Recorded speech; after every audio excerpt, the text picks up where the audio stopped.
What's up, you guys? Aviator Thought here. So, today it popped up in my mind because that's what as the aviator, I think all the time. It's my favorite thing to do. So today, the thing that popped in my head was the power of laughter. There's a scripture that says laughter is like medicine, but actually, from a scientific view, laughter literally is like medicine to your body. Here are 6 scientific reasons why you need to be laughing like all the time right now. Okay. Now, laughter, this is an article that I found on Forbes by David DeSalvo.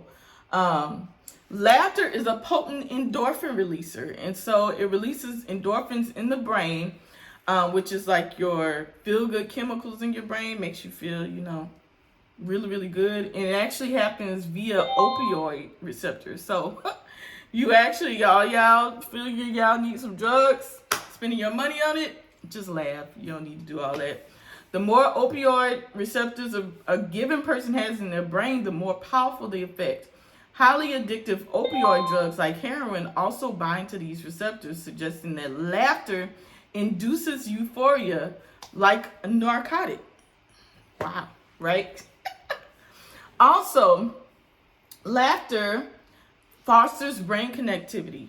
Not all laughter is the same, and it turns out that decoding a laugh is more challenging than it seems. One study found differences in how we perceive joyous laughter versus taunting laughter versus tickling laughter. So, what this all amounts to is that laughter fosters vigorous brain region connectivity that kicks in when we hear a laugh, as our brain works together to decipher what sort of communication is coming through.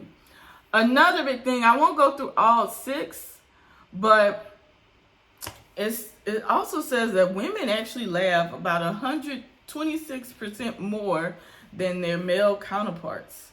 All right, so men, y'all need to start laughing a little bit more often. And they say that couples who laugh together report having higher quality relationships. I can attest to that for sure. Me and my man be like 5th graders running around the house sometimes playing tag. So you can't grow up. Just don't grow up. Like, growing up is boring. Don't do it. Also, laughter has an effect similar to antidepressants. This says laughing activates the release of the neurotransmitter serotonin, the same brain chemical affected by the most common types of antidepressants, SSRIs. It's not clear from the research how long this effect sticks around, but the burst of brain activity triggers is undoubtedly potent, at least for short periods of time. So, to all the comedians, you guys, man, y'all kept me during the whole quarantine period. Y'all kept me sane because, like, I'm an extrovert and I like to be out and about, and to have to be confined all the time, I'm like one of my favorite actresses, Dorothy Dandridge. She used to be like, I can't stand being cooped up. So that's how I am. I don't like that. But you comedians, well, you guys are so needed in society. All you angry people who keep causing these crazy little campaigns against comedians, please stop. There's this whole thing where they don't want you to be happy. So you guys rebel and be happy and laugh. Just laugh, laugh, laugh, laugh, laugh. The last thing and the biggest thing that I found, and I'm so glad I looked this up because it just popped in my mind to think of or to look up, how does laughter actually scientifically affect the body? This is the biggest one right here. Laughter actually protects your heart. Now, heart disease is the #1 killer. This was before the renaming called COVID. I believe that COVID and heart disease are basically the same thing. But if you look up the statistics, heart disease has been the #1 killer worldwide for like the past 5-6 years. They just never talk about it on the media. So look at this. Laughter protects the heart. Research has shown that laughter has an anti-inflammatory effect that protects blood vessels and heart muscles from the damaging effects of cardiovascular disease. How this happens isn't entirely understood because my God is amazing and he be doing stuff that y'all can't figure out.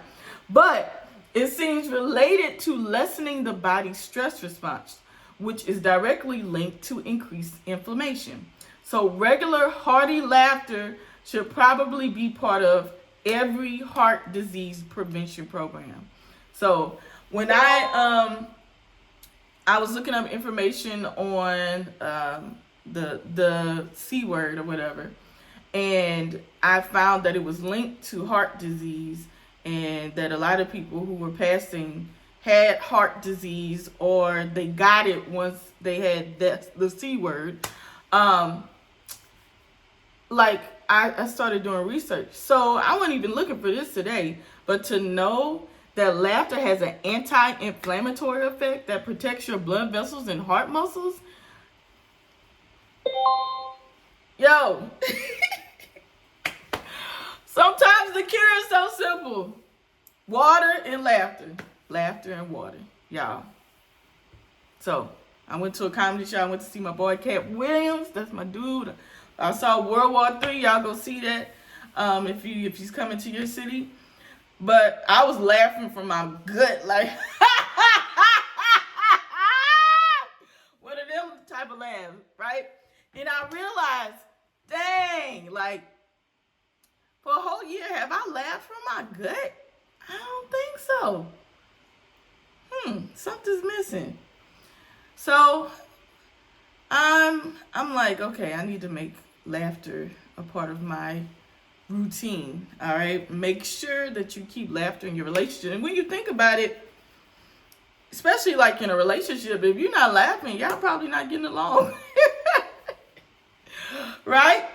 If you go to your job and you don't have people on your job that you actually enjoy and can laugh with, you probably hate it. And even there's some people who have like a job that other people wouldn't want, but because they're surrounded with people that they can laugh and joke with, it makes it bearable. So laughter is amazing. So we underestimate the power of laughter. So stay laughing, people.